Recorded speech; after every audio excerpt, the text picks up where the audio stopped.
একটু ইকোটা দেয়, মাইক খুব ভালো, শুধু একটু ইকোটা দেয়। কোথাকারে মাইক সেট করেন তো ভালো মাইক আছে। ও তুমি ছিলে না?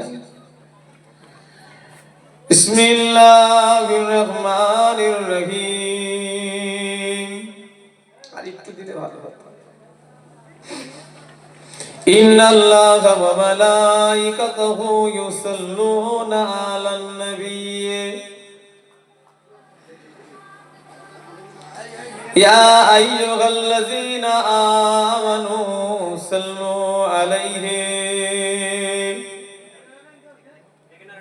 ওয়া সাল্লিমু তাসলিমা। আল্লাহুম্মা সাল্লি আলা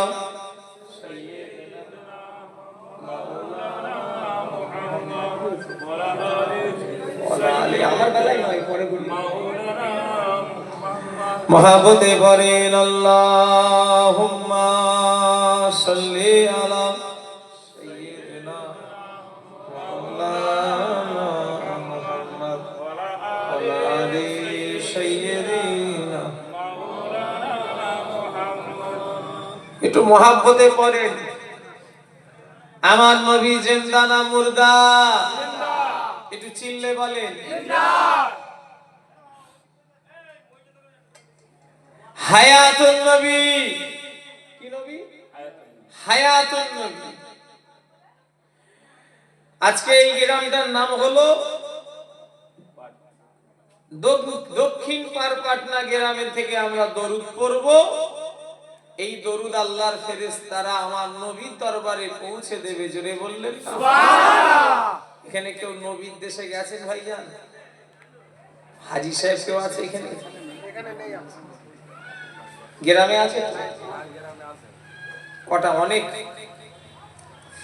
4-5টা আছে। মাশাআল্লাহ। আল্লাহ আমাকে নিয়ে গিয়েছিলেন মদিনা শরীফে, মক্কা শরীফে 2019 সালে। তখন গিয়েছিলাম উমরাতে। আর এবছরে আল্লাহ যাওয়ালে আমি হজ পাকে যাব, ফরজ হজে দোয়া করেন আল্লাহ যেন নিয়ে যাওয়ায়। এবছরে আর 2 মাস পরই আল্লাহ যাওয়ালে ফরজ হজে যাব ইনশাআল্লাহ। তো আল্লাহ রাসূলের রওজা আল্লাহ আমাকে দেখিয়েছে। আল্লাহ যেন আমাদের সবাইকে একবার মরণের আগে দেখিয়ে না মৃত্যু না দেয়। বলুন আল্লাহুম্মা আমিন। ইচ্ছা আছে না নাই? আছে। কার কার আছে একটু হাত তোলেন তো। নারে তাকবীর, আল্লাহু আকবার, তাকবীর, আল্লাহু আকবার। অনেকজন ভাবছে যে হুজুর ইচ্ছা তো আছে কিন্তু পয়সা তো।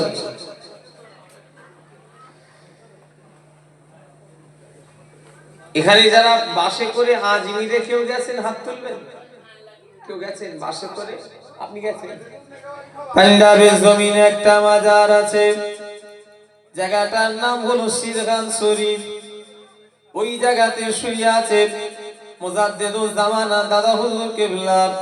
350 বছর আগের মুজাদ্দিদ হযরতে মুজাদ্দিদ আল-পেশানী রাহমাতুল্লাহ আলাইহি।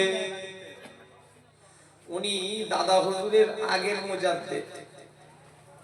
মুজাদ্দিদ আল-পেশানী হুজুরের ইন্তেকালের 350 বছর পরে আল্লাহ আমার আপনার পীরকে জামানার মুজাদ্দিদ করেছে। জোরে বললেন না সুবহানাল্লাহ।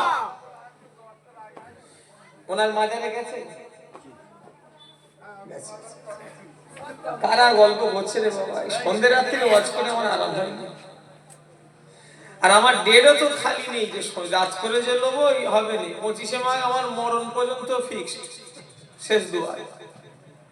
আমি যতদিন বেঁচে থাকবো আমার সেই হাড়ুয়াই মরণ পর্যন্ত আমার নির্ধারিত। মানে সামনে বছর এই তারিখে বাদুড়িয়ায় আছে গোকনা 8টা 10টা, আবার ওখান থেকে আবার যাবো সেই হাড়ুয়া। মানে হাড়ুয়ার জলসাটা হচ্ছে আমার বাৎসরিক জলসা। এরা যে আমাকে করবে যে দেবো শেষের দিকে, সেও তো লাইন কিছু নেই। মানে ওদেরটাতে এমনি আমার প্রত্যেক বছর এই শেষে থাকতে হয়। আর সন্ধ্যে রাত্রে উঠলে খুব অসুবিধা হয়। আর মানুষেরও কোনো দোষ নেই, এই সময় মানুষ একটু কাজ কাম আত্মীয় স্বজন এসব একটু ব্যস্ত থাকে। মানুষ 10টার পরে একটু ফ্রি হয়। 9টার পরে 10টার পরে মানুষ একটু ফ্রি হয়, তখন তো আমি ঘরে চলে যাই, মানে ঘরে বলছি হাট অন্য জায়গায় চলে যাব।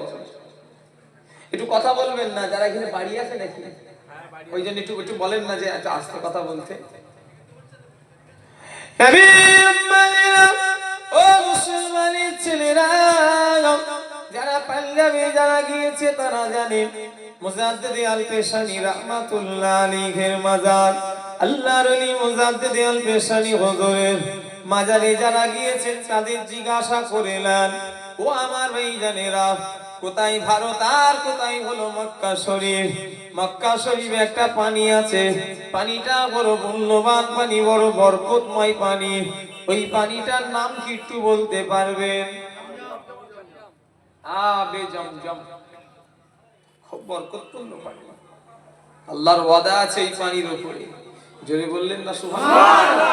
মানুষের ওয়াদা হলে ভুল হয়, হয়ে যেতে পারে, কিন্তু ওই পানির উপরে আল্লাহর ওয়াদা আছে যে আমি জমজমের পানিকে আমি আল্লাহ তোমাদের লেগে শেফা হিসাবে পাঠিয়েছি। জোরে হবে না সুবহানাল্লাহ। ওই পানি খেলে রোগ আল্লাহ ব্যাধি দূর করে দেয়। ওই পানির পিপাসা ক্ষুধা নিবারণ করে দেয়। ওই পানি জীবাণু মুক্ত পানি। অনেক ডাক্তার পরীক্ষা করেছে ল্যাবে, হেলে বড় বড় সায়েন্টিস্ট সব পরীক্ষা করে দেখেছে কোনো আয়রন বলে আবে জমজমের পানিতে নেই। জোরে বললেন সুবহানাল্লাহ। অথচ কুয়ার পানি, আশ্চর্য ব্যাপার, কূপের পানি আয়রন থাকা স্বাভাবিক, কিন্তু ওই পানিতে আয়রন নেই। দুনিয়া দুটো পানি দাঁড়িয়ে খাওয়া যায়, একটা হলো আবে জমজমের পানি, আর একটা হলো ওযুর পরে যে পানিটা খাওয়া হয়, এটা আপনি দাঁড়িয়ে খেতে পারেন, এছাড়া কোনো পানি দাঁড়িয়ে খাওয়া চলবে না। দুটো পানি শুধু দাঁড়িয়ে খাওয়া চলবে, কি কি? একটা হলো ওযুর পরে যে পানিটা খাওয়া হয় ওইটা, আর 2 নাম্বার হলো আবে জমজমের পানি। ও নবী উম্মতেরা, আমার বলার উদ্দেশ্য হচ্ছে যেটা, তোমার ভাইজানেরা যারা পাঞ্জাবের জমিনে যারা গিয়েছে, কোথায় আবে জমজম, কোথায় ভারতের পাঞ্জাব, ও আমার ভাইজানেরা, মুজাদ্দিদ আল পেশানি রাহমাতুল্লাহ আলাইহি আল্লাহকে বললেন 1 তারিখে, আল্লাহ আমার বয়স হয়ে গিয়েছে, আমি কমজোরি হয়ে গিয়েছি, আমি দুর্বল হয়ে গিয়েছি, আল্লাহ আল্লাহ আমি আবে জমজমের পানি খেতে চাই, আল্লাহ আমি আবে জমজমের পানি পান করতে চাই। আল্লাহ বললেন, ও আল পেশানি, তোমাকে আর কষ্ট করে কাবায় আসতে হবে না, তোমাকে আর কষ্ট করে আর আমার কাবায় এসে আবে জমজমের পানি খেতে হবে না, তুমি আমার হয়ে গিয়েছো, আমি তোমার হয়ে গিয়েছি। আমি আল্লাহ পাক এই ভারতের জমিনে আবে জমজমের পানিকে পাঠিয়ে দিলাম। জোরে বলে। আচ্ছা, আমি কি ভুল বলছি না? দেখেছেন, এই দেখেন, হয়তো মনে হবে যে হুজুর হয়তো মিথ্যা কথা বলছে, কোথায় ভারত আর কোথায় আবে জমজমের পানি, মক্কার কোথায় কুয়া আর কোথায় ভারতে পানি কি করে হয়? আচ্ছা, যারা গেছেন, আমি কি মিথ্যা কথা বললাম ভাইজান? দেখেছেন না দেখেন? দেখেন ইমাম সাহেব নাকি গ্রামে, হাফেজ সাহেব, ইমাম সাহেব ভাই আপনি গেছেন নাকি পাঞ্জাবে? উনি যায়নি। এই ভাই আপনি হাফেজ সাহেব না? হাফেজ সাহেব মানুষ জিজ্ঞাসা করেন, শুধু হাফেজ সাহেব নয়, যারাই গেছে তারাই দেখেছে। আমার বলার উদ্দেশ্য হচ্ছে যে টাকা থাকলেই মদিনায় যাওয়া হবে না, নসিবে যদি থাকে। নাউজুবিল্লাহ, আমি আপনাদের ঘরে শোনাবার জন্য বলিনি, আমি কত লোককে যে দান করেছি মক্কায় যাবে বলেছে বলে, তার কোনো একটা দুটো তিনটে নয়, যে হাতে গুনে একটা দুটো তিনটে নয়, তার চেয়েও বেশি আলহামদুলিল্লাহ। মানে যেই এসে বলেছে আমি কাউকে ফেরত দিইনি। অনেক লোক এসে বলেছে, হুজুর আমি মক্কা শরীফে যাব, কিছু পয়সা দেন। দিয়েছি, আল্লাহ দিয়েছে, কেন দেবুনি? আল্লাহ আমাকে দিয়েছে, আমি কেন দেবুনি? ভাই কথা ঠিক না ভুল বলে? তো আমি এটাই বুঝাতে চাইছি আপনাদের যে পয়সা থাকলেই মদিনায় যাওয়া হয় না, এই কপালটাই যদি থাকে নাই, ঠিক আল্লাহ তার নসিবে রাখবে। কাবা ঘর তৈরি করলেন, দুই বাপ বেটা মিলে, দুই বাপ্য মিলে, একটা হলো নবী ইসমাঈল আলাইহিস সালাম, আর ওনার আব্বা নবী ইব্রাহিম আলাইহিস সালাম। এই দুই নবী মিলে কাবা ঘর তৈরি করেছিল, জানা আছে না নয়? জানেন কাবা ঘর তৈরি করেছে কে? আপনি তো হারের সাহেব মানুষ, আলহামদুলিল্লাহ আমার চেয়ে ভালো জানেন, এরা একটু শিখুক। বলো কাবা ঘর তৈরি করেছে কে? সব জেনে কি না, ওইভাবে বলবেন না। বলেন নবী ইব্রাহিম আলাইহিস সালাম আর নবী ইসমাঈল আলাইহিস সালাম। ইসমাঈল আর ইব্রাহিম বলা মানে একটা এহনত হয়ে গেল। আমার দেশে ইব্রাহিমও আছে, আমার দেশেও ইসমাঈল আছে, ওনারা তো নবী, ওনাদের অনেক সম্মান, কথা ঠিক না হুজুরে বলে, আল্লাহ দিয়েছেন, ওনাদের কোনো গুনাহ নেই। নবীরা, নবীদের কোনো গুনাহ নেই। নবীরা যেমন মায়ের পেট থেকে দুনিয়া থেকে বেরিয়েছে বেগুনাহ, আবার তিনারা চলে গেছেন ওই বেগুনাহ হই। জোরে বললেন না সুবহানাল্লাহ? আবার সব দাঁড়িয়ে আছে। দাঁড়াবেন না, খারাপ লাগছে। এই প্যান্ডেলটা করতে আমার আন্দাজে 20,000 টাকা খরচা হয়েছে। মাইক সেটটা বাদে এই 20,000 টাকা হয়েছে না, তার চেয়ে বেশি? বেশি। আচ্ছা, এই যে এত টাকা খরচা আমার কমিটি ভাইয়েরা করলো, কাদের জন্য করলো? গ্রামের লোকেদের, যাতে একটু কথা বলে না, দেখছি একটু বসার যাতে সুবিধে হয়। আর তোমরা যদি এইভাবে দাঁড়িয়ে থাকো তাহলে এটা করার কোনো মানেই ছিল না, শুধু এই পর্যন্ত করলেই ভালো হতো। পরিষ্কার কথা, ওরকম করবে না, হাই এখানে বসবে আর নাই চলে যাও, পরিবেশ নষ্ট করুন। দুষ্ট গরুচ্ছে অনেক ভালো। আর তুমি যদি একজন দাঁড়িয়ে থাকতে আমি কিছু বলতাম না। দেখো তোমরাই এই জলসাটাকে নষ্ট করছো। হয় তোমরা সাইটে চলে যাও আর না এসে বসো।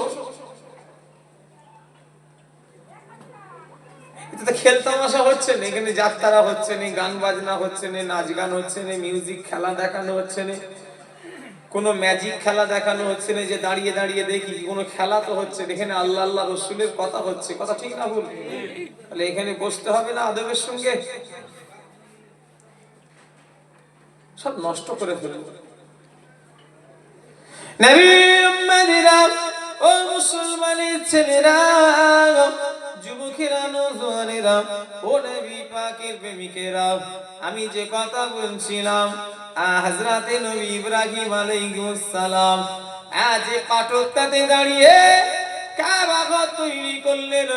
ওই পাথরটার নাম হলো মাকামে ইব্রাহিম।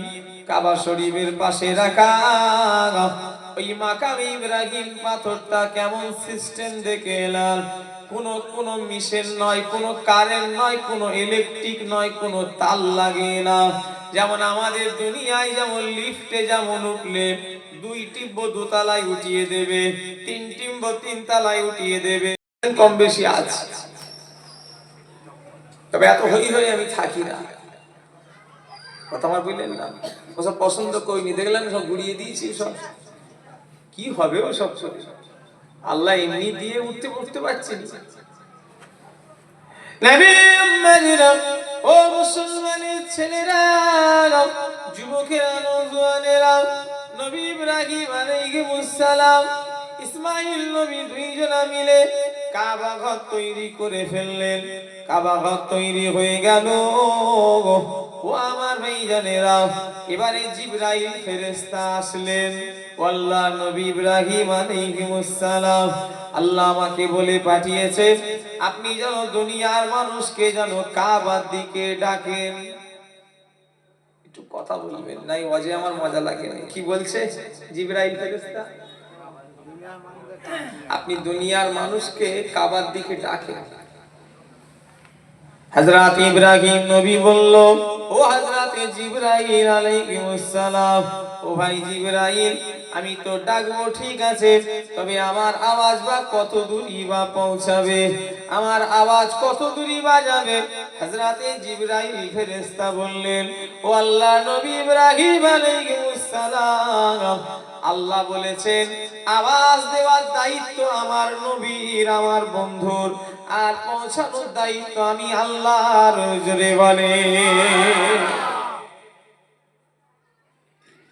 জিবরাইল বলছে, হুজুর আল্লাহ বলেছে যে আওয়াজ দেওয়ার দায়িত্ব আপনার আর পৌঁছানোর দায়িত্ব আল্লাহর। জোরে বললেন না? আপনাকে চিন্তা করতে হবে না যে আপনার আওয়াজ কত দূর যাবে। নবী ইব্রাহিম দুনিয়ার মানুষকে কাবার দিকে ডাকছে, আল্লাহর কাবার দিকে এসো। লাব্বাইক মানে হলো হাজির। তামাম পৃথিবীর হাজিরা মক্কায় যখন যায় লাব্বাইক বলতে হয়। লাব্বাইক আল্লাহুম্মা লাব্বাইক, লাব্বাইক লা শারীকা লাক লাব্বাইক, ইন্নাল হামদা ওয়ান নি'মাতা লাকা ওয়াল মুলক লা শারীকা লাক লাব্বাইক। এই লাব্বাইক লাব্বাইক ওখানে কাবায় গিয়ে বলতে হয়। এই লাব্বাইকের বাংলা অর্থ হলো হাজির। আমি হাজির, আমি আছি, আমি এসেছি, আমি হাজির আছি। ও আমার ভাইজানেরা, হযরতে নবী ইব্রাহিম আলাইহিস সালাম দুনিয়ার মানুষকে কাবার দিকে ডাকছে। দুনিয়ার মানুষ যারা ওই জামানায় রূহের জগতে ছিল, অর্থাৎ আমরা ওই সময় রূহের জগতে ছিলাম, ওই জামানায় যারা মায়ের গর্ভে ছিল, ওই জামানায় যারা দুনিয়ায় যারা বেঁচে ছিল, ইব্রাহিম নবীর আওয়াজে যারা লাব্বাইক লাব্বাইক লাব্বাইক বলেছে, যে যতবার লাব্বাইক বলেছে সে ততবার ওখানে গিয়েও লাব্বাইক দেবে। জোরে বলে, আরো জোরে হবে না? আমি তো একবার গেছি, আবার এবারে যাব খরচে। দোয়া করেন, মানে আমার যদি আল্লাহ চাই তো দুবার হবে, একবার হয়ে গেছে আর একবার হবে। এবারে কতবার দিয়েছি আল্লাহ বেহেতার জানে, তবে আমি যতবার দিয়েছি আমি ওখানে যে ততবার দেবো। আমি শুধু একা নয়, আপনারাও যারা ইব্রাহিম নবীর আওয়াজে লাব্বাইক দিয়েছেন, আপনারাও লাব্বাইক দেওয়া না পর্যন্ত আল্লাহ কারোর মরণ দেবেন। জোরে বললেন না? কি সুন্দর জায়গা মদিনার মসজিদ। আমি না একবার তো ওরাই তো, হ্যাঁ। আর এবারে ফরজ, আর নামে বলতে এবারে আম্মা জান আমার স্ত্রী দুজনের নিয়ে যাচ্ছি।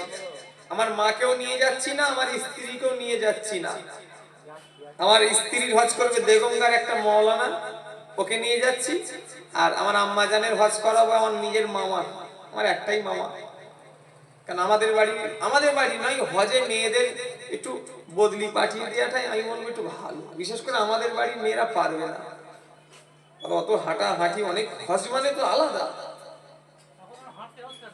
কেন ও গাড়ি আর আমাদের হবে? ও তো বড় লোকদের হজ না। আমি আমার টাকা আল্লাহ দিয়েছে, আমি ভেবেছিলাম যে 11 লাখ টাকার হজটা করে নেবো নাকি এক একজনের। 8 ভাগে বলেও ফেলেছিলাম যে 8 লাখ টাকা করে এক একজনের করে নেবো। কিন্তু তারপরে চিন্তা করলাম, দেগঙ্গার মাওলানা বললো আমাকে, হুজুর ওই টাকায় আপনি একজনের টাকায় 3 জনের হজ হয়ে যায়।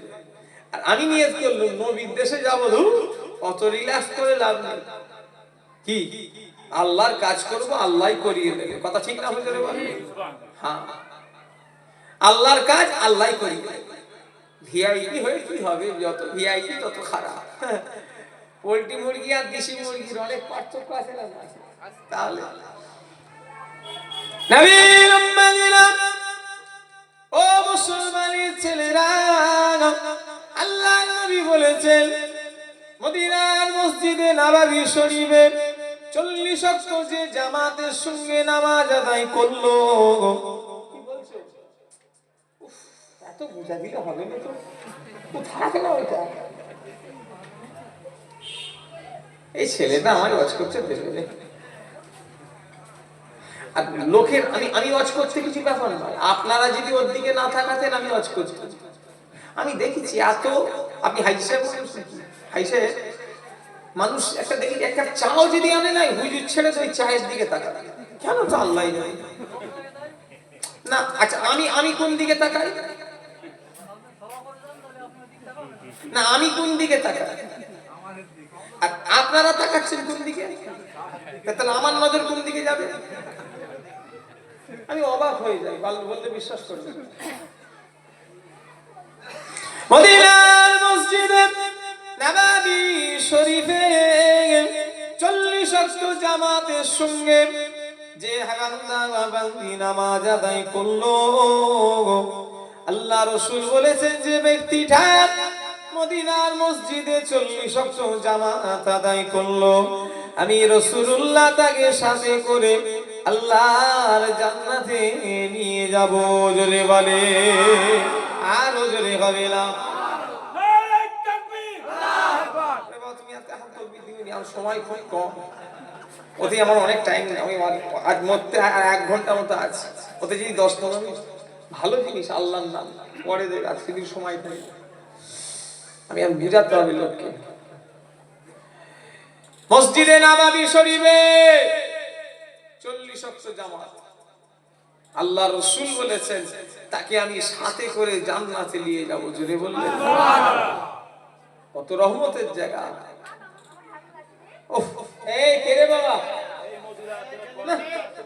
সন্ধ্যা রাত্রিরে ওয়াজ করে আমি এই জায়গায় নয় কোনো জায়গায় মজা পাই না, ও অটোমেটিক কান চলে যাবে। এই মেয়েরা কত বড় বিয়াদব হয়ে গেছে।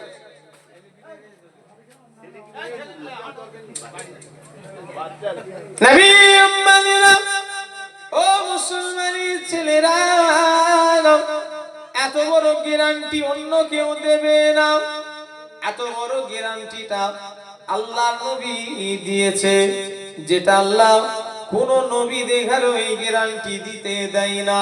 শুধু খাস আল্লাহ আমাদের নবীর জন্য এই পাওয়ারটা দিয়েছে। জোরে বলে জান্নাতে নিয়ে যাওয়ার যে গ্যারান্টি অন্য নবী দেখারে আল্লাহ দেয়নি, শুধু আমার নবীকে আল্লাহ দিয়েছে। সেই মসজিদে নববী শরীফে আমি যখন 2019 সালে যখন গেলাম, আমি দুটো হাত তুলে দোয়া করছি। আমাকে ওই জায়গার কিছু মানুষ বলে হাজি সেরেক সেরেক সেরেক, কাবার দিকে ফিরে দোয়া চাও, মদিনার নবীর দিকে ফিরে দোয়া চাও না। কেননা তাদের ধারণা হলো নবী মরে গেছে, নবীর কাছে হাত তুলে কি হবে, নাউজুবিল্লাহ। ও আমার ভাইজানেরা, এমন এমন লোক আছে যাদের হাত ধরে ঘুরিয়ে দেয়। কি ভাই সে দেয় না, মোনাজাত করলে এরকম হাত তোলে, এরকম হাত ধরে ঘুরিয়ে দেয়। ওদের বক্তব্য হলো নবী মরে গেছে, নাউজুবিল্লাহ। কিন্তু আমরা তো ওখানে ঝগড়া করতে যাই না।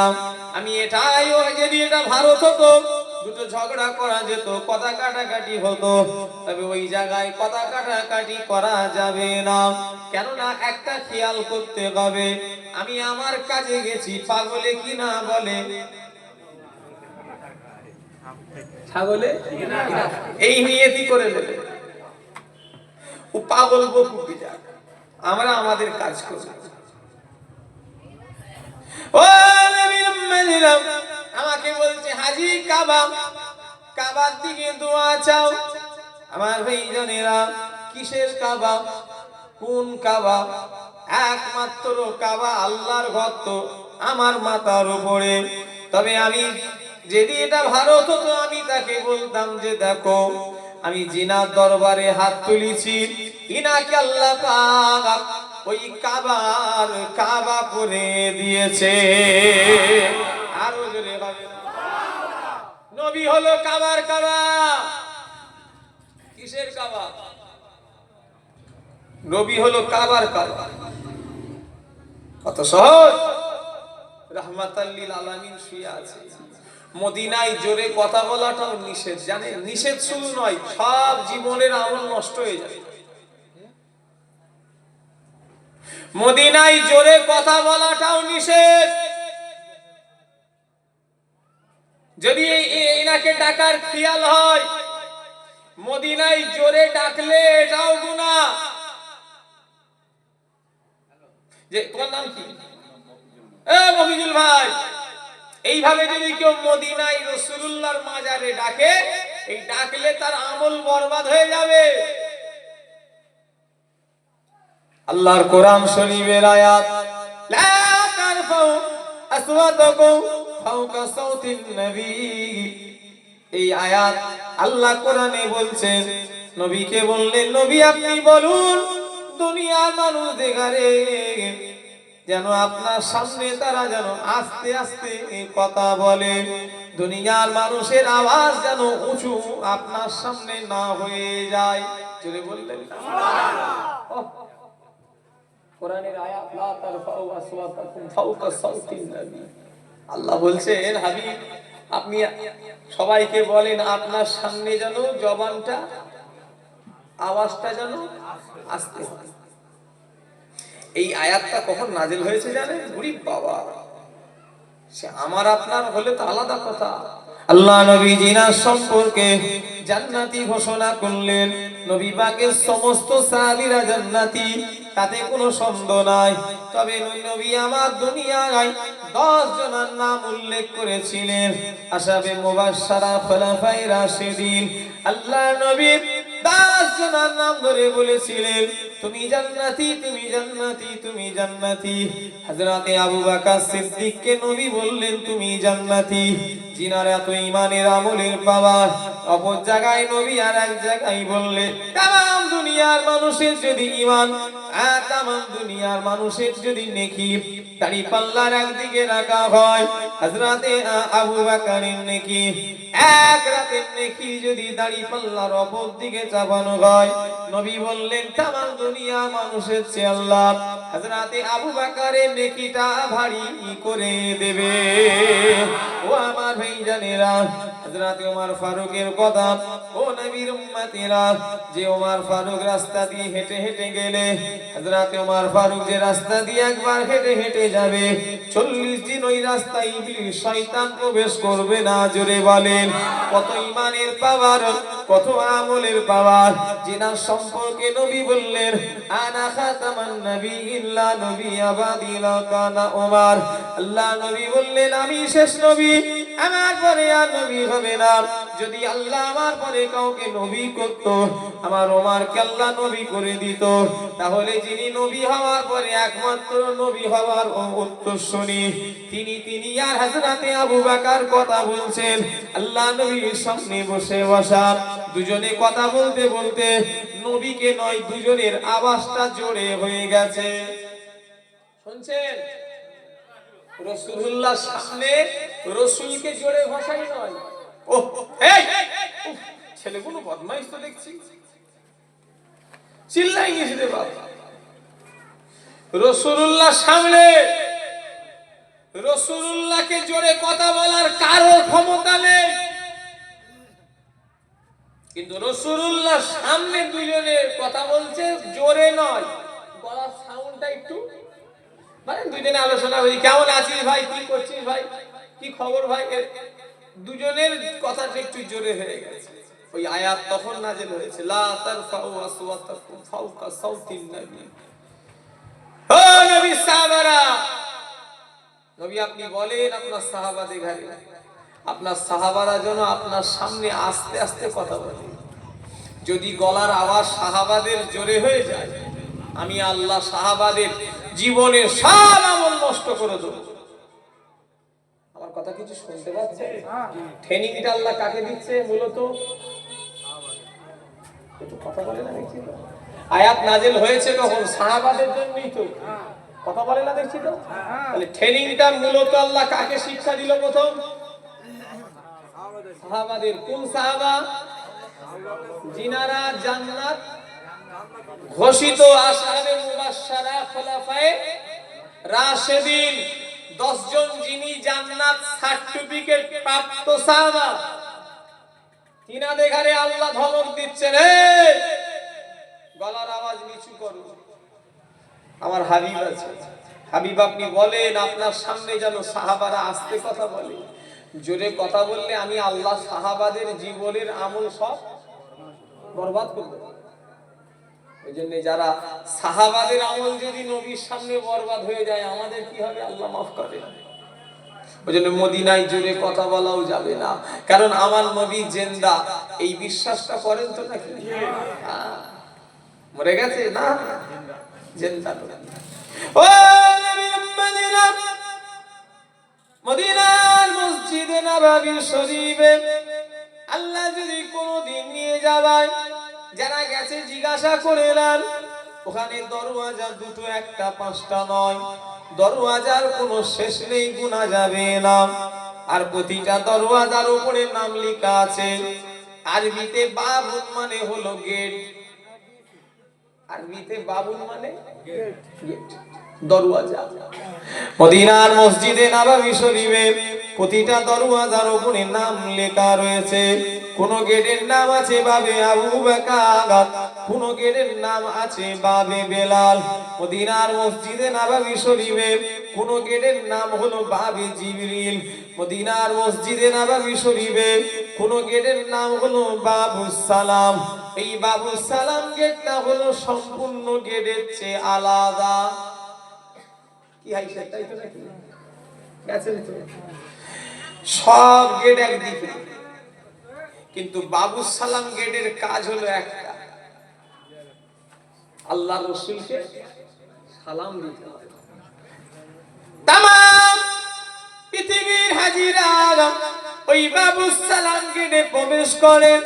আসসালাতু ওয়াসসালামু আলাইকা ইয়া রাসূলুল্লাহ, আসসালাতু ওয়াসসালামু আলাইকা ইয়া হাবিবাল্লাহ।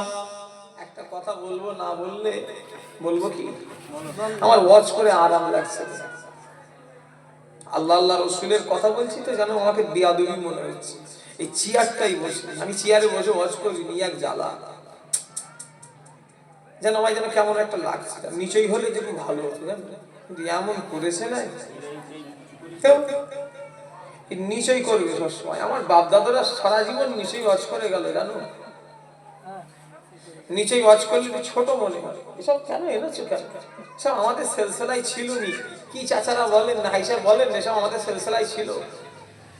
এসব চেয়ার মিয়ার অমুক তমুক হ্যান ত্যান এসব অন্য দলমত পদদের তাদের ছিল, আমাদের সেলসেলা সবসময় ছোট হয়ে নিচেই বসার সিস্টেমই ছিল। কথা ঠিক না ভুল বলে? কিন্তু এখনকার সময় সব হুজুর মলি সাহেব কোনো কিছু বলে না, আর এরাও করে ফেলেছে। এটা একটা আদবের বেখিলাফ আমি মনে করি। কিছু লোক তো জুতো পরে ওঠে, নাউজুবিল্লাহ। না, যুগের পরিবর্তন বললে গুনাহ হবে আমি মনে করি। মানুষ পরিবর্তন হয়ে গেছে, কারণ যুগ তো আল্লাহর, সময় যুগ মানে সময় তো আল্লাহ, নষ্ট করে ফেলে। সে আদব কায়দা তাজিম সেসব আর নেই। আগে একটা মানামানি ছিল, মুরব্বীদের মানতো, হাজী সাহেবদের মানতো, চাচাদের মানামানি ছিল। এখন আর সেসব আদব কায়দা বলে নেই, নষ্ট করে ফেলে। নবীর উম্মতিরা, ও মুসলমানের ছেলেরা, যুবকেরা, নওজোয়ানেরা, ও নবী পাকের প্রেমিকেরা, মুসলমানের ভাই ছেলেরা, আমার ভাইজানেরা, আমি যে কথা বলছিলাম, বাবুস সালাম গেটে যখন হাজিরা যখন প্রবেশ করে, আসসালাতু ওয়াসসালামু আলাইকা ইয়া রাসূলুল্লাহ, আসসালাতু ওয়াসসালামু আলাইকা ইয়া হাবিবাল্লাহ, আসসালাতু ওয়াসসালামু আলাইকা ইয়া শাফিউল মুসলিমিন। ও আমার ভাইরা, তামাম পৃথিবী হাজিরা সালাম দেয়। আমার নবী সবাই সালামের জবাব শুনতে পাইনে, সালামের আওয়াজ শুনতে পাইনে বলেন।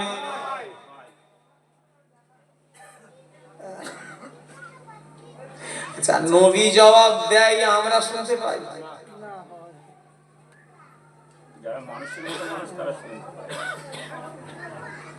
আমি তো 6 বছর আগে গেছি, আমি কিন্তু শুনতে পাইনি। ক বছর? আপনি ক বছর হলো? 7 বছর, 16 সাল, 17, 18, 2 বছর। আপনি শুনতে পেয়েছেন? আপনি গেছেন, শুনতে পেয়েছেন? যাই সালে যান, নবী সালামের জবাব তার মানে নবী উত্তর দেয়নি।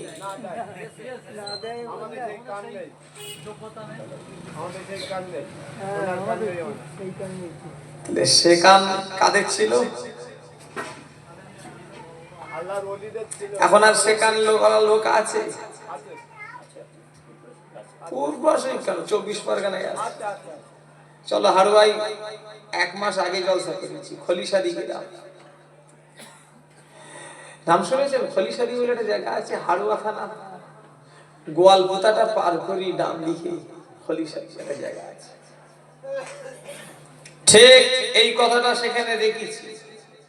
একটা আল্লাহওয়ালা মানুষ, সম্ভবত দেখে বোঝা যাবে আল্লাহওয়ালা মানুষ তো একটা দেখে বোঝা যায়। হুজুর কেবলাদের সাথী মানুষ, একদম আমার দাদুজানদের মনে হয় খুব মুরিদ, মানে একদম সুসঙ্গী মানুষ। গোল পাঞ্জাবি, একদম সুন্নতি লেবাস, আর চেহারাই যেন নূর ঝরছে। কি সুন্দর, দেখে বোঝা যাবে যে ভক্তি আসবে এখান থেকে। যে আমি এই কথাটা বলেছি, সামনে বসা দেখলাম ঝরঝর করে চোখ দিয়ে তার পানি গড়িয়ে যাচ্ছে। বেচারা দেখলাম বাচ্চা ছেলের মতো ডুকরে ডুকরে কাঁদছে। আর মুরব্বী মানুষ আমাকে বলছে, বাবা আমি মদিনায় গিয়ে আল্লাহ নবীকে সালাম দিয়েছি, আমার সালামের জবাব নবী দিয়েছে, আমি নিজে কানে শুনেছি। জোরে বলে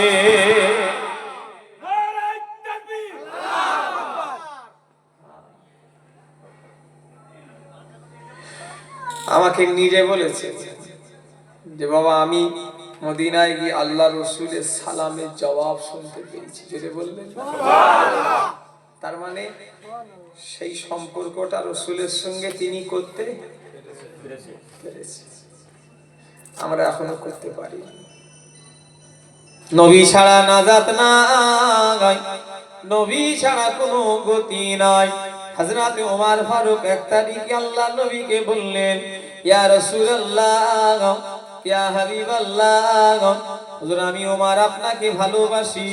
হুজুর আমার টাকা পয়সা সোনা দানা ছেলে ফুলে সবার চেয়ে আপনাকে বেশি ভালোবাসি।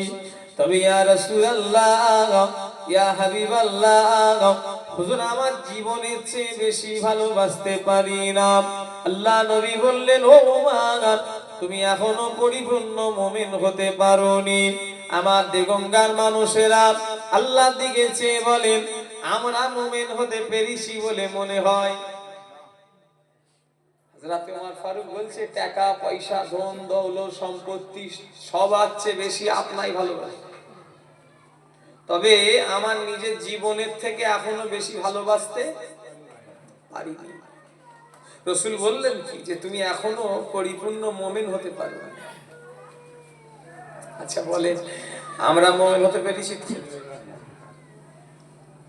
আমরা টাকা পয়সার চেয়ে নবীকে বেশি ভালোবাসি, তাই তো নাকি? নবীকে ভালোবাসি টাকা পয়সার চেয়ে বেশি, তাই তো নাকি? আরে হাকি না বলেন না, ছেলে ভুলে অত সহজ। আল্লাহ নবী সাহাবী হযরত আবু বকর রাদিয়াল্লাহু আনহু, এদিকে ধ্যান দেন। আল্লাহ নবী সাহাবী হযরত আবু বকর, তিনি রাসূলুল্লাহর প্রথম সাহাবী ইসলামের দলে। কিন্তু আপনারা ইতিহাস পড়েছেন কিনা জানি না, ইতিহাস খুলে দেখবেন হযরত আবু বকর সিদ্দিকের ছেলে কিন্তু নবীর দলে নয়। জানেন কার দলে? আবু জাহেলের দলে। হযরত আবু বকর কিন্তু নবীর দলে, এটা কোনো বলার কিছু দরকার নেই। কিন্তু হযরত আবু বকর সিদ্দিকের ছেলে কিন্তু নবীর বিরুদ্ধে। এত বড় বদমাইশ ছিল, হযরত ওসমান গনি দাঁড়ি ধরে ফেলেছে, এইভাবে দাঁড়ি ধরে ফেলেছে। হযরত ওসমান গনি বলেছিলেন, এই যদি তোমার আব্বা বেঁচে থাকতো এই জিনিসটা মোটো মেনে নিত না। বলার সাথে সাথে ভয়ে ছেড়ে দিয়েছে। কত বড় শয়তান! হযরত আবু বকর সিদ্দিকের ছেলে আল্লাহর নবীর বিরুদ্ধে কাফেরদের দলে যুদ্ধ হবে ইসলামের সঙ্গে কাফেরদের। ঠিক যুদ্ধের আগের দিনে হযরত আবু বকর সিদ্দিকের ছেলে বলছে, আব্বা কাল আপনাদের সঙ্গে আমার যুদ্ধ হবে, তবে আপনি যদি আমার তলোয়ারের সামনে পড়ে যান, আমি আপনাকে বাপ কিছুই বলবো না, আমি আপনাকে ছেড়ে দেবো, আমি আপনাকে মারবো না। আপনি যদি যুদ্ধ করতে করতে আপনি যদি আমার তলোয়ারের সামনে চলে আসেন, আমি আপনাকে আঘাত করব না, আপনি আমার বাপ। ঈমান কাকে বলে দেখেন। কেন বলছি? নবীকে আমরা কত ভালোবাসি। আমরা হলে আমরা বলতে তুই আমাকে ছেড়ে দিবি, আমি কিন্তু তোকেও ছেড়ে দেবো। আবু বকর সিদ্দিকের ঈমান কিন্তু ওঠা নয়। হযরত আবু বকর সিদ্দিক তখনই ছেলেকে বলল, আল্লাহর জাতের কসম করে আবু বকর বলে, তুই যদি আমার তলোয়ারের সামনে পড়ে যাস, আল্লাহর জাতের কসম করে আবু বকর বলে, আমি তোকে ছেলে নয় নবীর দুশমনী মনে করব।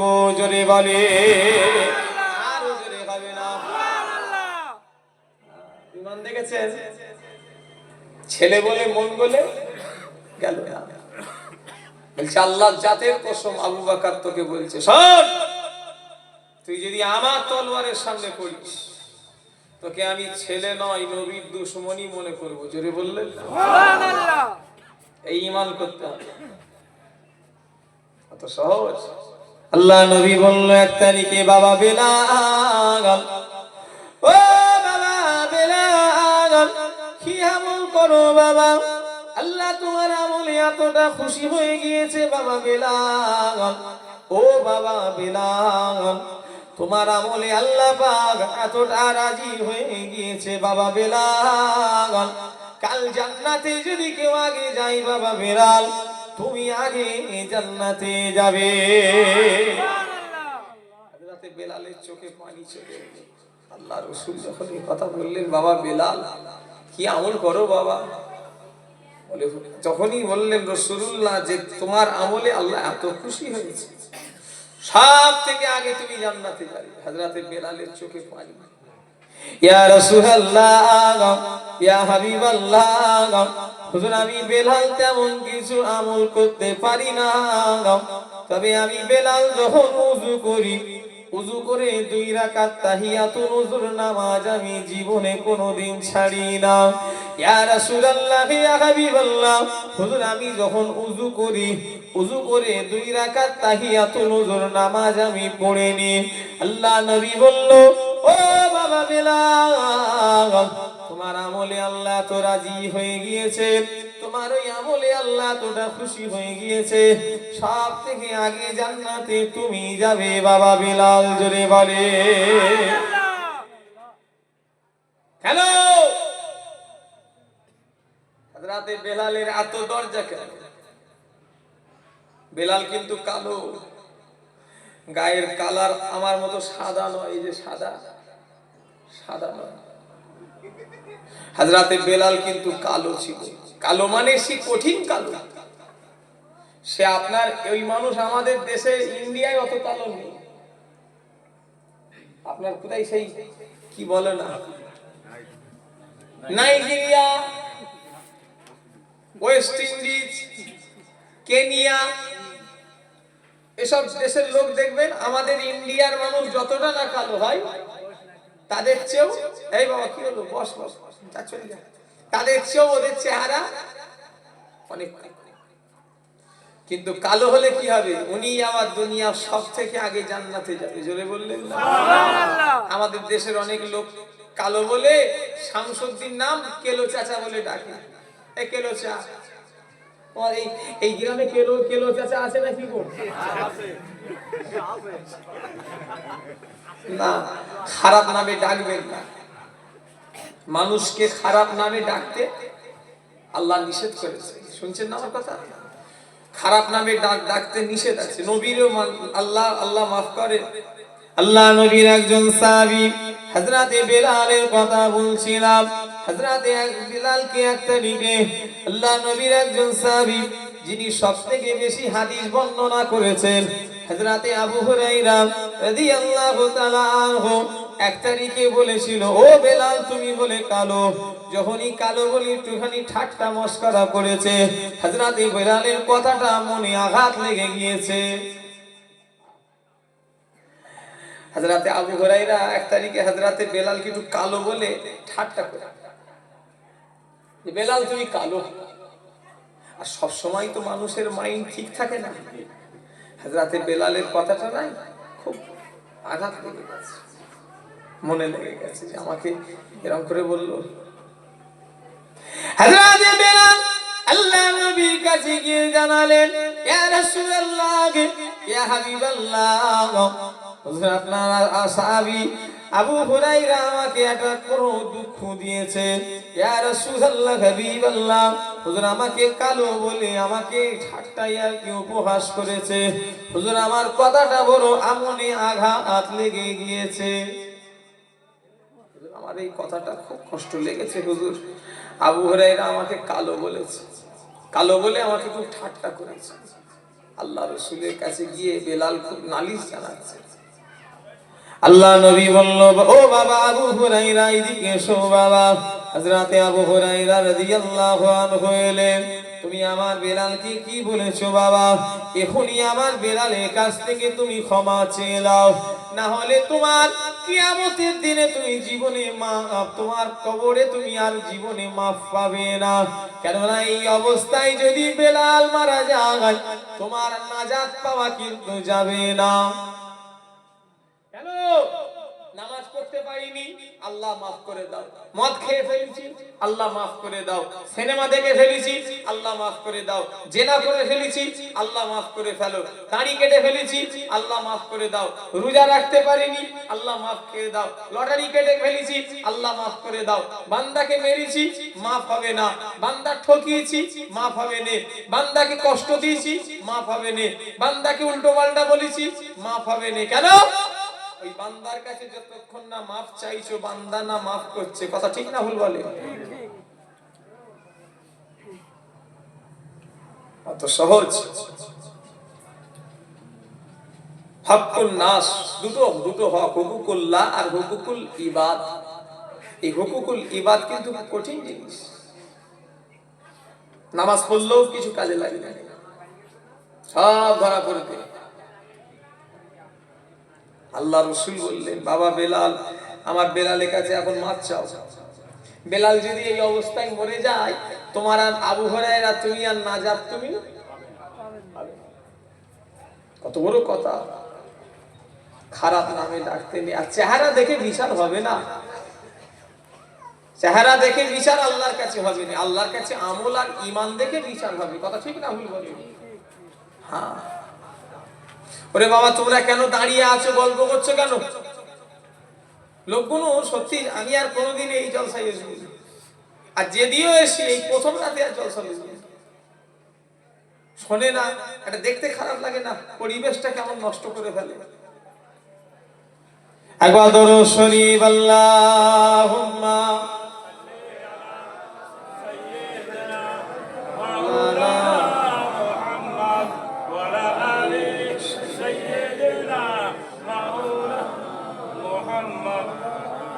হৃদয়ের গভীরে রেখেছি যারে, নূর নবীরে আমার প্রিয় নবীরে। হৃদয়ের গভীরে রেখেছি যারে, নূর নবীরে আমার প্রিয় নবীরে। আল্লাহুম্মা সাল্লি আলা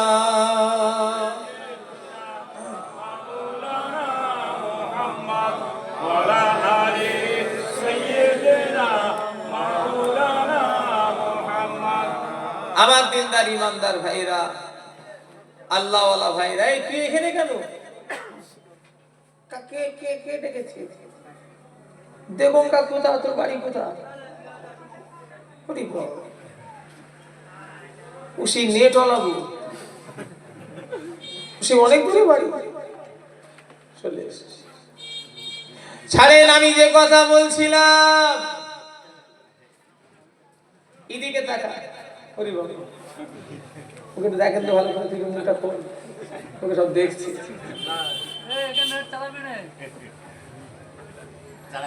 ও জানে, ও আপনাকে বলতে হবে, ও জানে আমি আছি, ও জানে।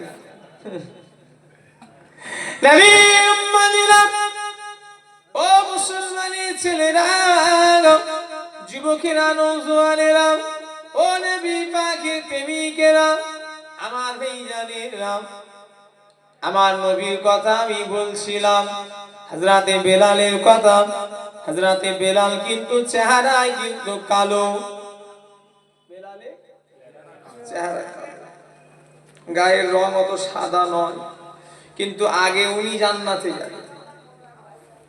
হযরতে বেলাল নবীকে বললেন, ইয়া রাসূলুল্লাহ, ইয়া হাবিবাল্লাহ, হুজুর আমি বেলাল কি করে আগে জান্নাতে যাব? আল্লাহ নবী বললেন, ও বাবা বেলাল, আমি বুরাকের উপরে চেপে বসে থাকবো, আর ওই বুরাকের দড়িটা আল্লাহ কারোর হাতে দেবে না। ও বাবা বেলাল, ওই বুরাকের দড়িটা আল্লাহ তোমার হাতে দেবে বাবা, আর তুমি দড়ি টেনে টেনে জান্নাতে নিয়ে যাবে, জান্নাতে দরওয়াজা খোলা থাকবে। সর্বপ্রথম যদি কারোর পা পড়ে বাবা বেলাল, তোমার পা প্রথম পড়বে, জোরে বলে, আরো জোরে হবে না? এই কথা বলি, এদিকে তাকান, কি হচ্ছে?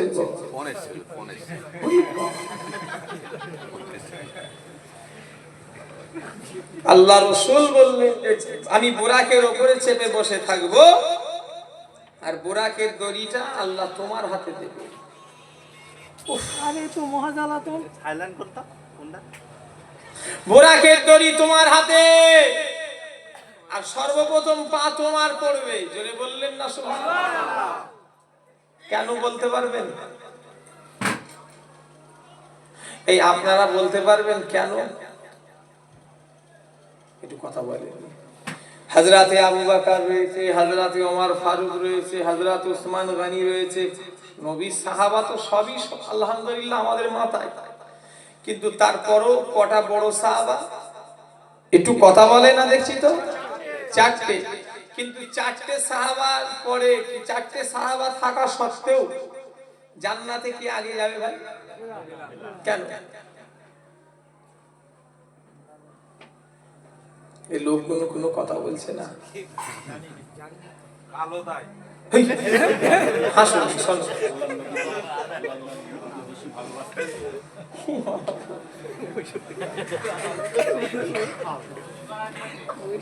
কালো হলে যদি জান্নাত হতো, তাহলে কালোদের নামাজ পড়া তাহলে সব মনে হতো নাকি?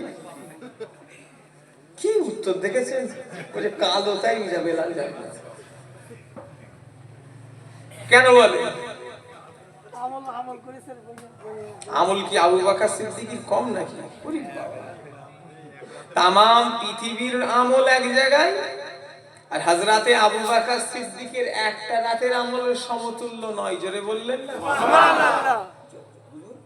অন্য হুজুরা সমাগারে কিছু কিছু জায়গায় বলেন শুনেছি যে আবু বকরকে সর্বপ্রথম আগে জান্নাতে দেবে না, আবু বকর সিদ্দিক হুজুরের সর্বপ্রথম হিসাব হবে, হিসাব, কিন্তু জান্নাতে বেলাল যাবে। কে বলে আমি জানি না, হিসাব হবে হযরতে আবু বকর। সর্বপ্রথম যত মানুষ কিয়ামতে উঠবে, হযরতে আবু বকর সিদ্দিকের হিসাবটা প্রথম হবে, জোরে বললেন না সুবহানাল্লাহ? কিন্তু জান্নাতে যাবে কেন বলতে পারবেন? অন্য কোন কারণ নয়, একটাই কারণ হলো ইসলাম কবুল করাতে যতগুলি সাহাবা কষ্ট পেয়েছে, বেলালের মতো কোন সাহাবী কিন্তু কষ্ট পাই না, খুব কষ্ট।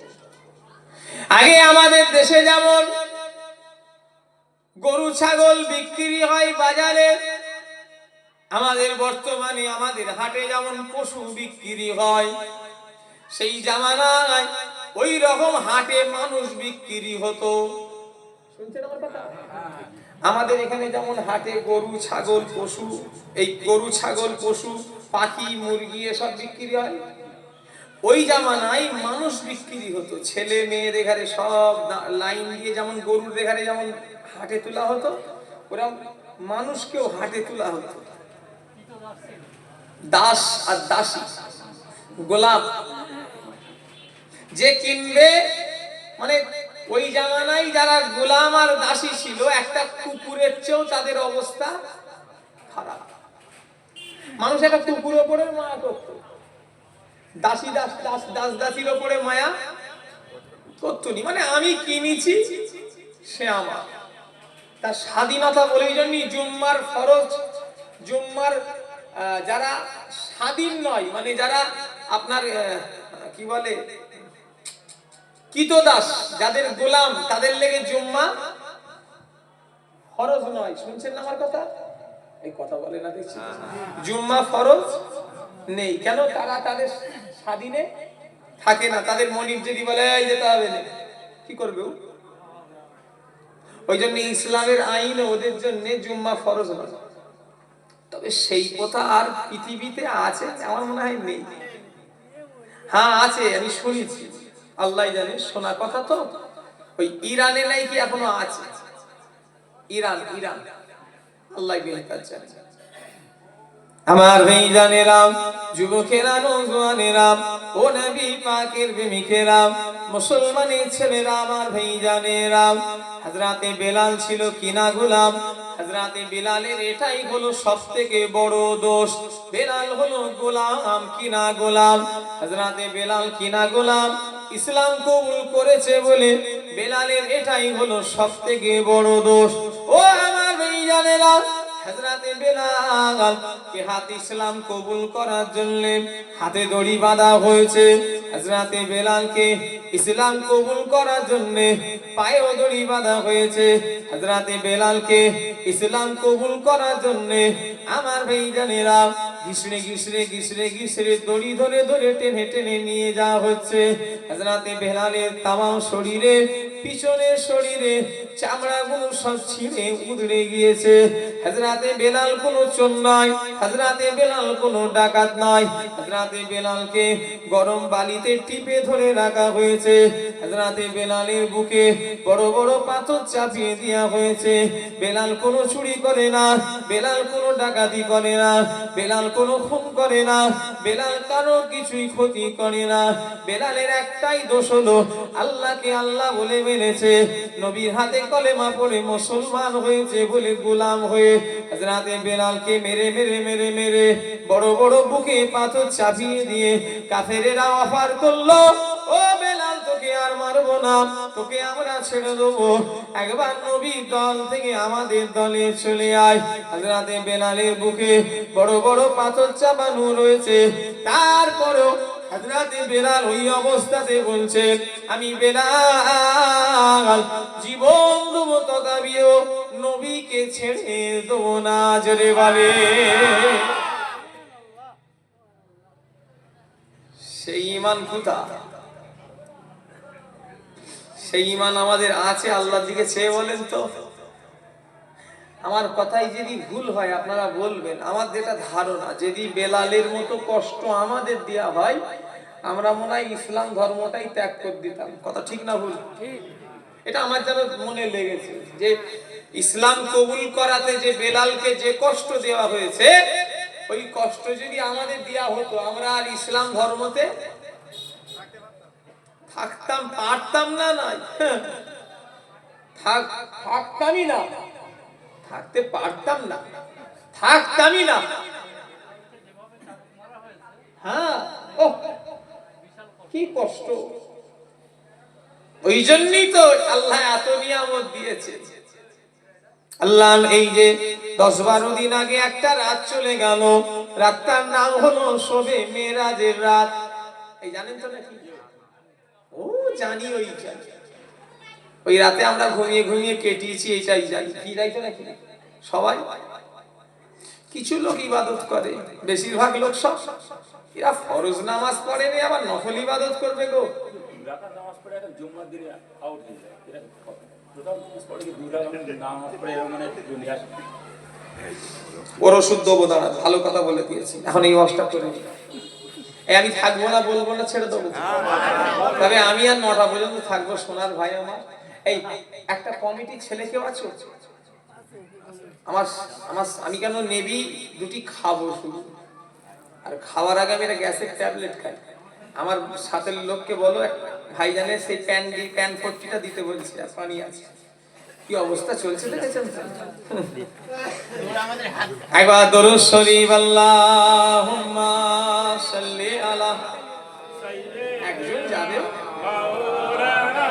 ওদের নিয়ে আসতে বলো, ওরাই নিয়ে আসবে।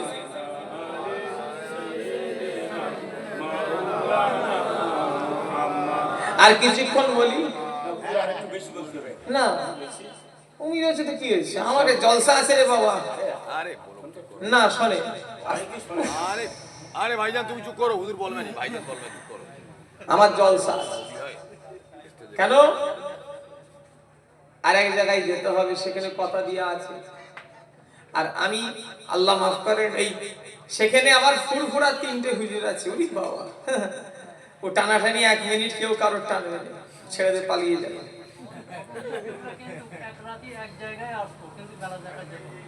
কিন্তু এখন সে আর নেই, এখন ঈদ রোজা এগিয়ে এসছে, ও টানকে। আমার দাদুজান ভুল হচ্ছে আপনার, আমার দাদুজান ওয়াজ করতেন 3-4 জায়গায় এক একটা দিনে।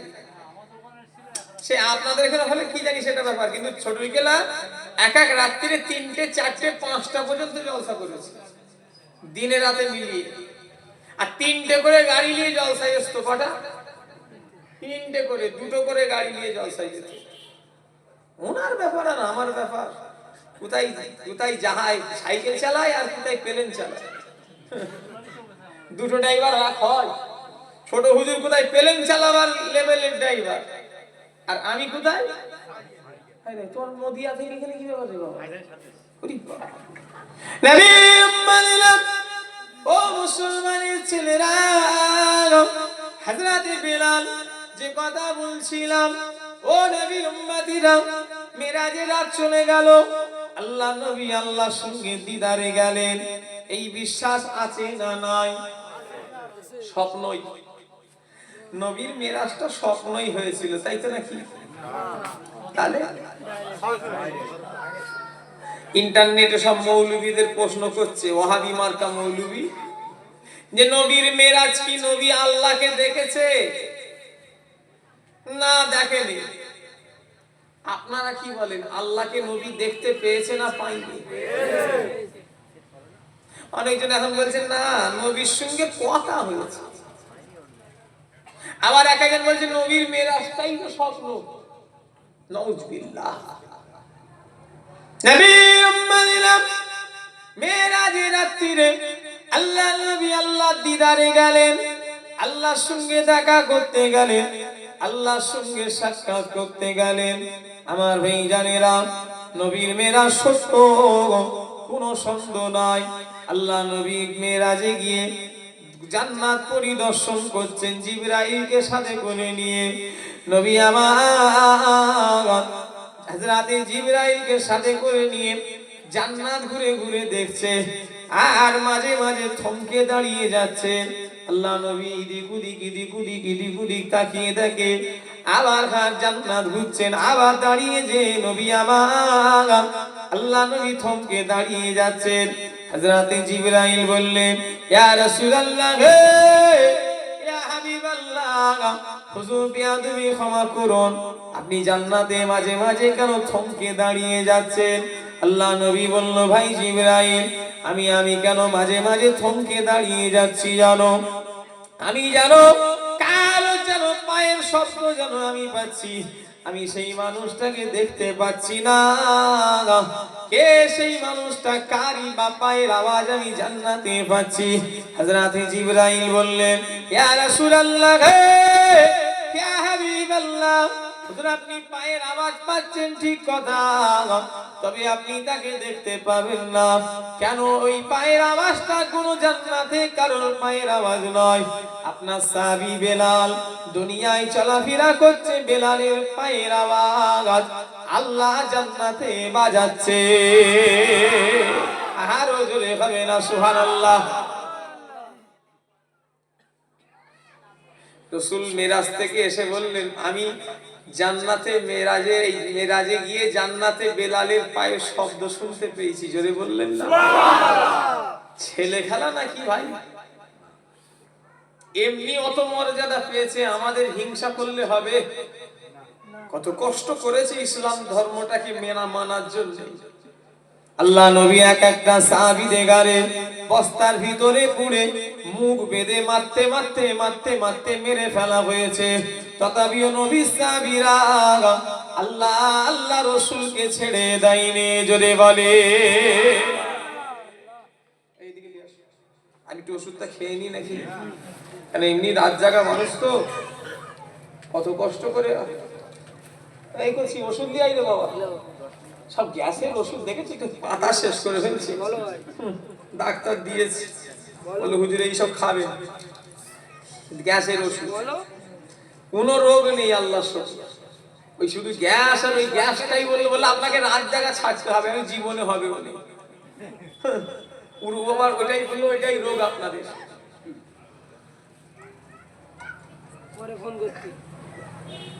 একবার দরুদ শরীফ আল্লাহুম্মা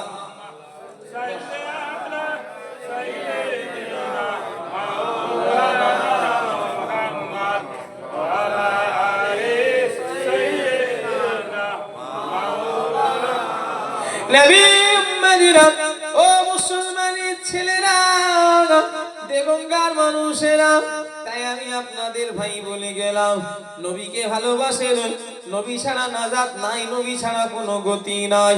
আবু জার সিদ্দিকী নামাজ পড়ে পড়ে পায়ে দাগ হয়ে গিয়েছে। আবু জার সিদ্দিকী নামাজ পড়ে পড়ে কপালে দাগ হয়ে যাবে। আবু জার সিদ্দিকী নামাজ পড়ে পড়ে জীবনটা যদি নামাজি যদি বিলিয়ে দিই, রোজা রেখে রেখে শরীর যদি কঙ্কালের মতো হয়ে যায়, আও ভাইজানেরা, যতই আমল ইবাদত করি না কেন, রাসূলুল্লাহ কিয়ামতের ময়দানে যদি একবার যদি আল্লাহকে বলে না দেয়, আল্লাহ এই আবু জার হলো আমার উম্মত, এই কথাটা যদি নবী না বলে, ও বেগঙ্গার মানুষেরা, আমি পীরের ছেলে হলো জাহান্নামী জাহান্নামী জাহান্নামী, কেননা আমার জান্নাতে যাওয়ার কোনো ক্ষমতা নাই। আপনি আপনাকে কারো যদি নবী যদি উম্মত বলে পরিচয় না দেয়, এখানে সব কটা লোক জাহান্নামী জাহান্নামী জাহান্নামী, আর আমরা যদি জান্নাতে যাই, নবী উম্মতের পরিচয় দিলি তবে আল্লাহ জান্নাত দেবে।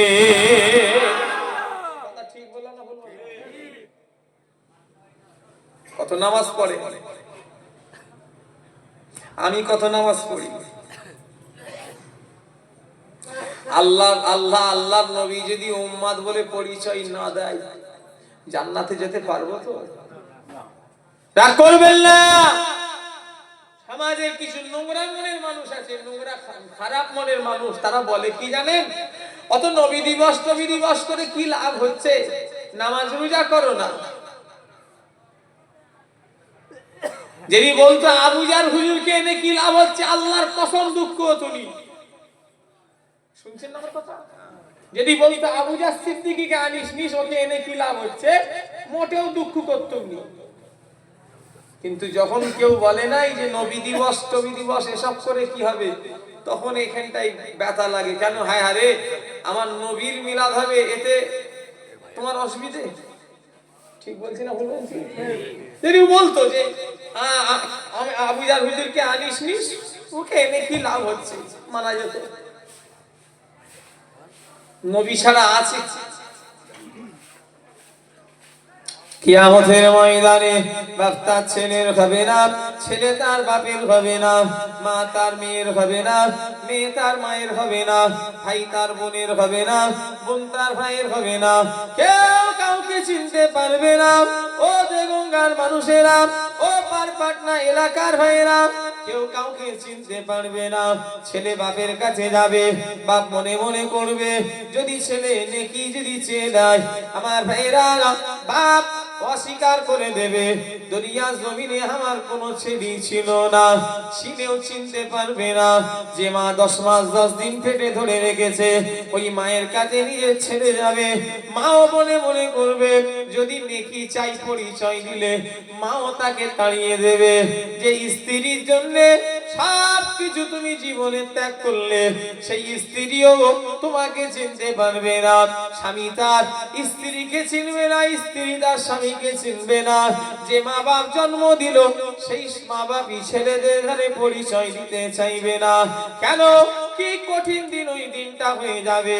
আল্লাহ নবী 1 তারিখে মা আয়েশাকে বললেন, ও আয়েশা শুনে রেখে দাও, ওই দিনটা এমন একটা কঠিন দিন হয়ে যাবে, ছেলে আর মেয়ে পাশাপাশি উলঙ্গ হয়ে দাঁড়িয়ে যাবে। মা জান আয়েশা সিদ্দিকা শুনে বললেন, ইয়া রাসূলুল্লাহ হাবিবাল্লাহ, হুজুর কতই না কঠিন দিন ওই দিনটা, হুজুর কতই না বেউজ্জতির ব্যাপার হবে। ইয়া রাসূলুল্লাহ, ছেলে মেয়ে উলঙ্গ হয়ে দাঁড়াবে, হুজুর একজন একজনের দিকে কি ঘুরে ঘুরে কি চেয়েছে কি দেখবে না? আল্লাহ নবী বললেন, ও আয়েশা, ওই দিনটা এমন একটা কঠিন দিন যে একজন একজনের দিকে ঘুরে তাকাবার সময়টুকু পাবে না। এই চোখগুলো কপালে উঠে যাবে, এই দুটো চোখ কপালে উঠে যাবে, সবাই এরকম করে নফসি নফসি নফসি নফসি করবে। আমার ভাইরা, সবাইয়ের মুখের আওয়াজ হবে ইয়া নফসি ইয়া নফসি ইয়া নফসি ইয়া নফসি। কিন্তু আমার নবী ওই দিনেতে উম্মতি উম্মতি বলে চিৎকার করবে, আর ওরে হবে না। সত্য না মিথ্যা? আর সেই নবীর সঙ্গে যদি দুশ্মনী করি, নাজাত পাবো তো? কথা বলে না। ফরজ হজের হাজি তো আপনি,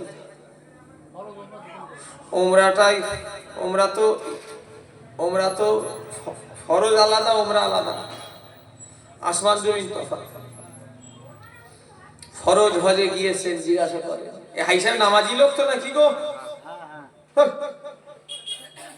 হাইসাব নামাজি মানুষ তো নাকি? নামাজ কাজা ফাজা করে নাকি? কথা বলে না দেখছি। মক্কায় গিয়ে নামাজ কাজা করেছে, জানো? কাজা মানে ইচ্ছা করে ওয়াক্তে পড়ে নে। কি হাইসাব করেছেন তো নাকি? ধরে ফেলেছি। কি হবে তাহলে? ইচ্ছা করে সুযোগ পেয়েও নামাজ পড়ে নে।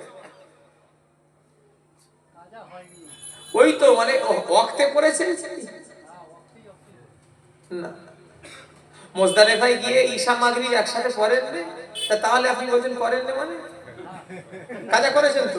এই দেখেন করেছে, ধরা পড়ে গেছে। হ্যাঁ দাঁড়ান না,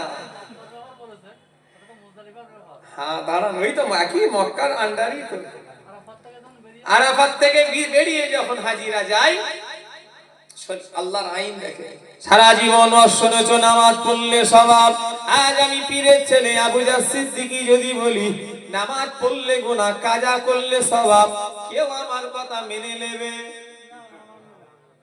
কিন্তু মানতে হবে। মানবেন না? মানে মেনে চল না, মেনে এসেছে আপনি মানবেন না তো কি হয়েছে? আমার বয়ে গেছে।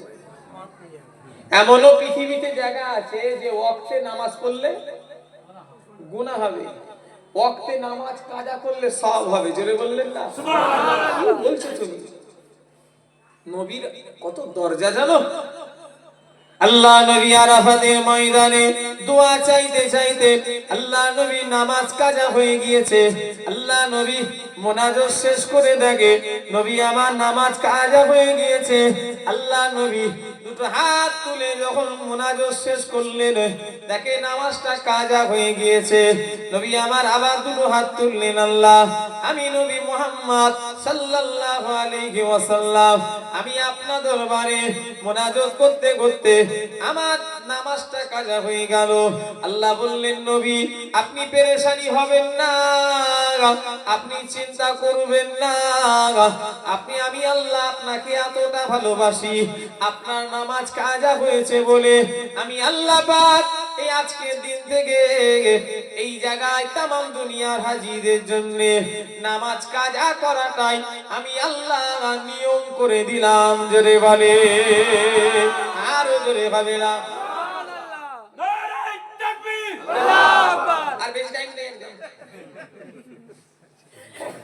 যখন অনেক টাইম আসবে তখন দেবে।